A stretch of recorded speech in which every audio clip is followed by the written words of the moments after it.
Assalamualaikum warahmatullahi wabarakatuh. Saya Nur Ali Fauzi, calon guru penggerak angkatan 7. Setelah mempelajari modul satu-satu, banyak sekali pengetahuan dan pengalaman baru yang saya dapatkan dari pemikiran filosofis Ki Hajar Dewantara. Hal ini sangat bermanfaat bagi saya selaku guru untuk melaksanakan kegiatan pembelajaran yang berpusat pada murid guna perbaikan pada kegiatan pembelajaran sebelumnya. Adapun kesimpulan-kesimpulan yang dapat saya ambil dari pemikiran filosofis Ki Hajar Dewantara antara lain: yang pertama, menurut Ki Hajar Dewantara, pendidikan dan pengajaran tidak dapat dipisahkan karena pengajaran adalah bagian dari pendidikan. Pengajaran merupakan proses pendidikan dalam memberi ilmu atau berfaedah untuk kecakapan hidup anak secara lahir dan batin. Sedangkan pendidikan merupakan tuntunan terhadap segala kekuatan kodrat yang dimiliki anak agar ia mampu mencapai keselamatan dan kebahagiaan yang setinggi-tingginya dalam kapasitasnya sebagai manusia maupun sebagai anggota masyarakat dan warga dunia. Ki Hajar Dewantara memiliki keyakinan bahwa untuk menciptakan manusia Indonesia yang beradab, maka pendidikan menjadi salah satu kunci utama untuk mencapainya. Refleksi dari pemikiran ini bahwa dalam kegiatan belajar mengajar yang akan saya lakukan adalah bukan cuma bertujuan membuat anak memahami materi dan memiliki keterampilan atau kecakapan akademis saja, akan tetapi juga cerdas secara sosial, yakni mampu menerapkan pola pikir dan perilaku akhlak mulia dalam kehidupan sehari-hari dengan berpegang teguh pada adat dan budaya masyarakat. Untuk mewujudkan hal ini, tentu saja pihak sekolah perlu melibatkan dunia luar, yakni keluarga dan masyarakat sebagai tempat awal di mana anak tersebut terbentuk sifat dan pribadinya.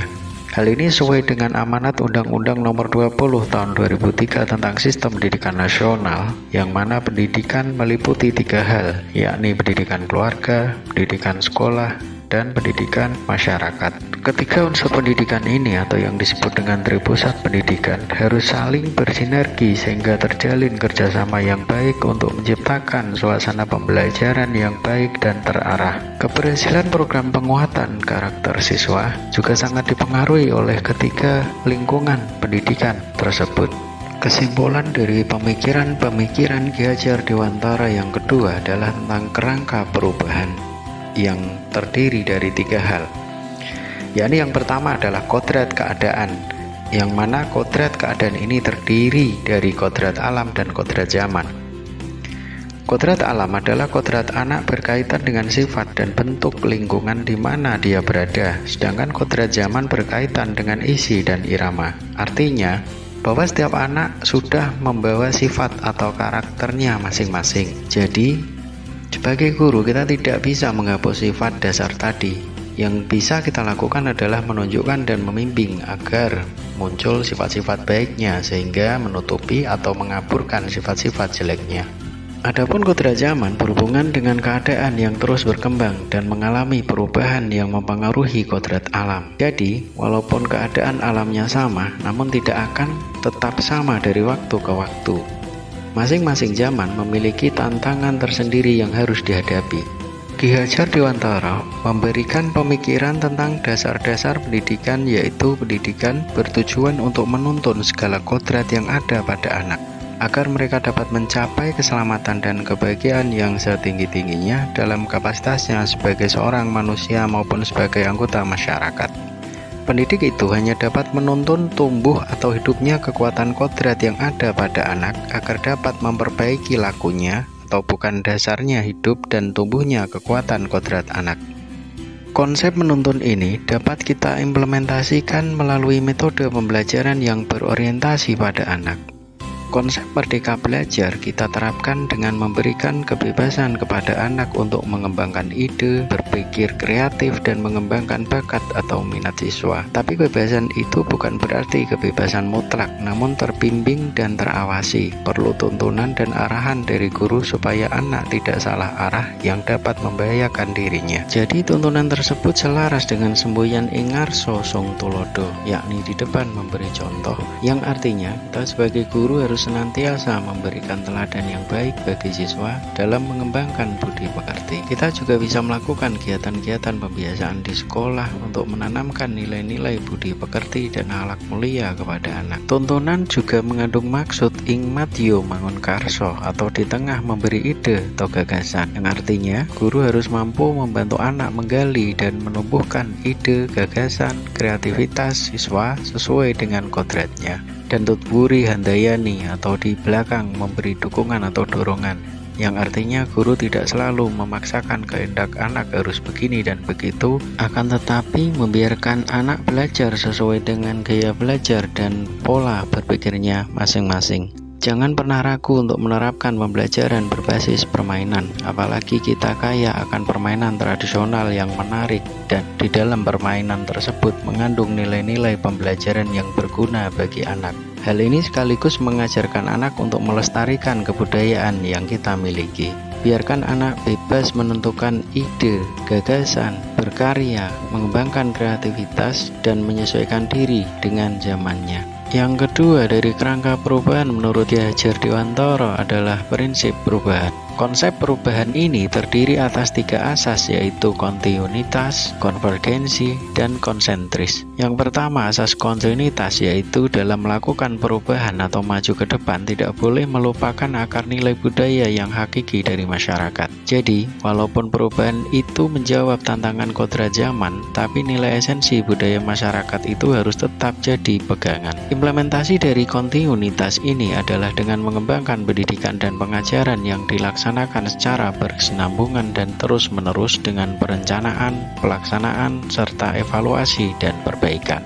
Asas yang kedua adalah konvergensi, yaitu pendidikan dan pengajaran harus memanusiakan manusia dan memperkuat nilai kemanusiaan. Jadi perubahan-perubahan yang dilakukan harus menuju satu titik yang memperkuat nilai kemanusiaan. Implementasi dari konvergensi ini dapat diwujudkan dengan mengembangkan pendidikan dan pengajaran yang selalu berkembang sesuai kemajuan zaman. Kita dapat mengembangkan pendidikan dengan mempelajari atau mengadopsi teori maupun dasar pendidikan dari negara lain, namun harus disesuaikan dengan kebutuhan dan kebudayaan yang kita miliki agar memperoleh kemajuan yang sesuai dengan harapan untuk menghadapi tantangan zaman dan tidak bertentangan dengan adat istiadat dan norma yang berlaku. Asas yang ketiga adalah konsentris, yakni pendidikan dan pengajaran harus menghargai keragaman dan memerdekakan siswa. Manusia yang merdeka adalah manusia yang lahir atau batinnya tidak bergantung kepada orang lain, akan tetapi bersandar atas kekuatan sendiri.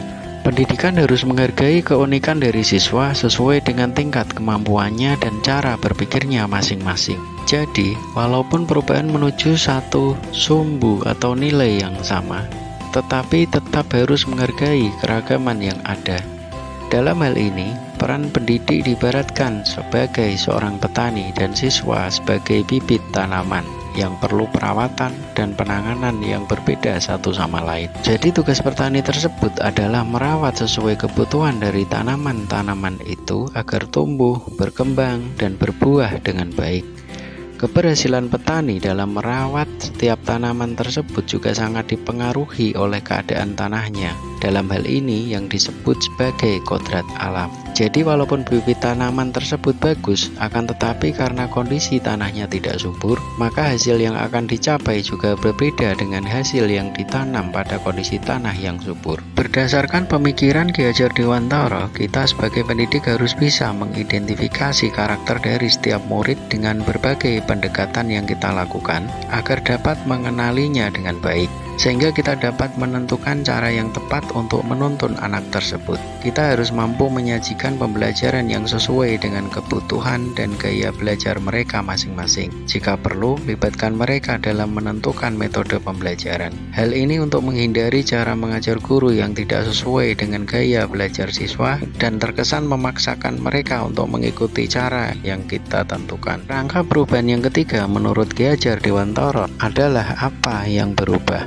Yang berubah adalah budi pekerti yang terdiri dari dua kata, yakni budi dan pekerti. Budi terdiri dari 3 komponen, yaitu cipta yang artinya pikiran, rasa yang artinya perasaan, dan karsa yang artinya kemauan. Sedangkan pekerti artinya tenaga atau raga. Dalam filosofi pendidikan Ki Hajar Dewantara, perubahan harus seimbang, yakni terdapat olah cipta atau menajamkan pikiran, olah rasa atau menghaluskan rasa atau perasaan, olah karsa atau memperkuat kemauan, dan olahraga atau menyehatkan jasmani. Jadi budi pekerti adalah bersatunya atau perpaduan harmonis antara gerak pikiran, perasaan, dan kehendak atau kemauan, sehingga menimbulkan semangat atau tenaga untuk menciptakan keseimbangan atau keselarasan hidup. Dengan keseimbangan ini akan terjadi kesempurnaan budi pekerti yang akan membawa anak pada kebijaksanaan. Relevansi dari filosofis pemikiran Ki Hajar Dewantara adalah pendidikan yang berorientasi kepada murid.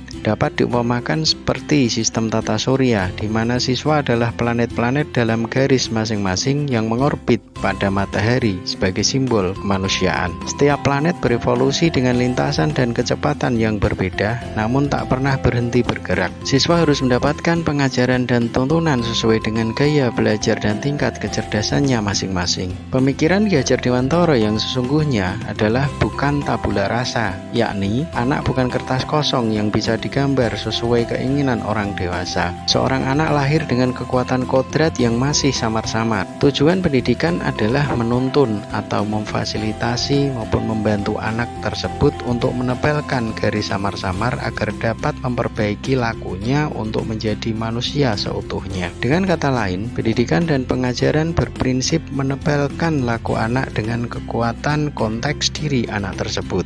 Dalam dasar pemikiran ini, Ki Hajar Dewantara membagi kelompok umur menjadi 3, yaitu yang pertama adalah usia 0 sampai dengan 8 tahun atau yang disebut dengan wiraga. Pada usia ini, anak aktif bergerak ke sana kemari dan mencoba ini dan itu, banyak bertanya tentang semua hal tanpa rasa lelah. Yang kedua, usia 8 sampai dengan 16 tahun atau yang disebut dengan wiraga wirama. Anak usia ini adalah masa intelektual dari awalnya hanya menggunakan raga, kemudian mulai menemukan irama dalam setiap gerak. Mereka mulai merasakan betapa irama bisa memberi dorongan untuk melanjutkan dan menciptakan gerak-gerak berikutnya. Yang ketiga, usia 16 sampai 24 tahun atau wirama, yaitu masa sosial mulai menyadari bahwa semesta bergerak dalam irama. Mereka pun mulai menggunakan irama sebagai sumber inspirasi menemukan kodrat lahirnya ke dunia. Saat ditemukan, mereka akan menjalani kehidupan yang bahagia sepenuhnya. Hal ini berbeda dengan teori tabula rasa yang menyatakan bahwa seorang anak adalah kertas kosong tanpa coretan sama sekali,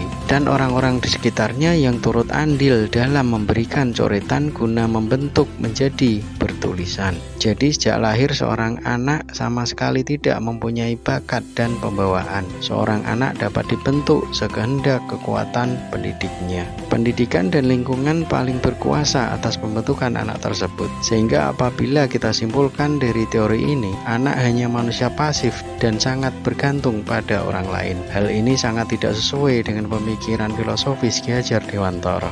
Terima kasih. Salam guru penggerak. Wassalamualaikum warahmatullahi wabarakatuh. Salam sejahtera untuk kita semua.